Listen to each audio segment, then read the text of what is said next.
دنیا کی پہلی کشتی۔ کیا آپ کو معلوم ہے دنیا کی پہلی کشتی کب اور کس نے بنائی تھی؟ اور نوح علیہ السلام کتنے سال تک دعوت و تبلیغ کے کام کو انجام دیتے رہے؟ آج کے اس ویڈیو میں ہم ان سب باتوں کو جانیں گے۔ نئے ویورز اگر ابھی تک آپ نے ہمارے چینل کو سبسکرائب نہیں کیے ہیں تو سبسکرائب کریں اور بیل آئیکن کو بھی پریس کر دیں تاکہ ہر آنے والی ویڈیو کا نوٹیفیکیشن آپ کو ملتا رہے، اور اسی طرح کی معلومات کے لیے ہمارے چینل سے جڑے رہے۔ ناظرین حضرات، کئی ہزار سال پہلے کی بات ہے، اللہ کے نبی سیدنا نوح علیہ السلام کا زمانہ تھا۔ نوح علیہ السلام اپنی قوم کو دین کی تبلیغ کرنے اور سیدھے راہ پر لانے کی کوشش میں مصروف تھے۔ 950 سال تک نوح علیہ السلام تبلیغ کرتے رہے، لیکن 80 افراد کے علاوہ کوئی ایمان نہ لایا۔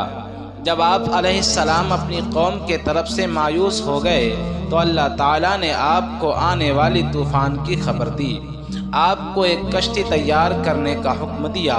آپ علیہ السلام نے ایمان والوں کے ساتھ مل کر دنیا کی پہلی کشتی بنانے کا کام شروع کیا۔ اس دوران آپ علیہ السلام کی قوم آپ کو طرح طرح سے ستایا کرتے اور مذاق اڑاتے تھے، لیکن آپ علیہ السلام صبر سے کام لیتے رہے اور ان لوگوں کی بات پر توجہ نہ دی اور کشتی تیار کرنے میں لگے رہے، اور دنیا کی وہ پہلی کشتی کم و بیش 100 سال میں بن کر تیار ہو گئی۔ مورخین کے قول کے مطابق یہ کشتی 300 گز لمبی اور 50 گز چوڑی تھی اور 300 گز اونچی تھی۔ کشتی کا آگے کا حصہ مرغے کے سر جیسا اور پچھلا حصہ مرغے کی دم جیسا تھا، جبکہ نیچے کا حصہ کسی پرندے کے پیٹ جیسا تھا۔ کشتی کو تارکول کے ساتھ لیپا گیا تھا۔ کشتی میں 3 دروازے تھے جنہیں کشتی کے ساتھ جوڑنے کے لیے لوہے کے کیلوں کا استعمال کیا گیا تھا۔ کشتی میں 3 منزل بنائی گئی تھی۔ سب سے نیچے والی منزل درندے، پرندوں اور حشرات الارض کے لیے تھی۔ درمیانی منزل چوپائے دیگر جانوروں کے لیے تھی، جبکہ سب سے اوپر والی انسانوں کے لیے تھی۔ یہ کشتی جس طوفان سے بچنے کے لیے تیار کی گئی تھی وہ کوئی معمولی طوفان نہ تھا۔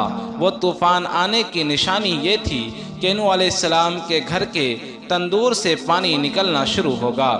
جب ایک دن نوح علیہ السلام نے دیکھا کہ گھر کے تندور سے پانی نکلنا شروع ہو گیا ہے، آپ نے تمام پرندوں، جانوروں اور مومنوں کو حکم دیا کہ اس پر سوار ہو جاؤ۔ سب کشتی میں سوار ہو گئے۔ اس کے بعد طوفان میں اضافہ ہونے لگا۔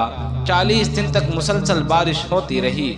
40 گز پہاڑ کی چوٹیاں بھی پانی کے اندر سما گئی تھی۔ کشتی میں موجود افراد کے علاوہ کوئی زندہ نہ رہا۔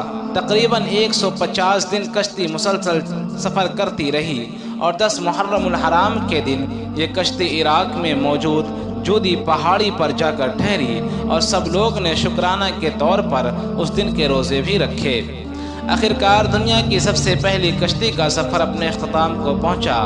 سامعین حضرات، اس واقعہ سے ہمیں یہ چیز سیکھنے کو ملتی ہے کہ جو قوم سرکشی کرتی ہے اور اللہ کی نافرمانی میں سخت ہوتا ہے تو اللہ تعالیٰ اس قوم کو ذلیل اور رسوا کر دیتے ہیں اور اس قوم کو نیست و نابود کر دیتے ہیں۔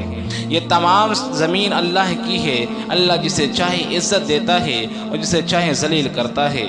سامعین، آج کے لیے بس اتنا ہی، پھر ملتے ہیں اگلے ویڈیو میں۔ السلام علیکم ورحمۃ اللہ وبرکاتہ۔